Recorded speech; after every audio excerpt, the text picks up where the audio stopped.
Kuitis ang nangunang sanhi ng firework-related injuries mula noong Disyembre 22 hanggang ito ikalawa ng Enero ng bagong taon.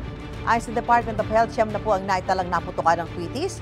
Halos 80 naman ang nasabugan ng boga. Sa kabuuan, nasa 534 ang naitalang firework-related injuries sa buong bansa. Karamihan sa mga biktima ay 19 na taong gulang pababa. Kaya sabi ni Health Secretary Ted Herbosa, makakailangan ng magkaroon ng fireworks ban o kaya higpitan pa ang community fireworks kung saan mga eksperto lang ang hahawak sa mga paputok. Kahapon nag-ikot si Herbosa sa ilang ospital bilang bahagi ng assessment sa kanilang preparedness and response.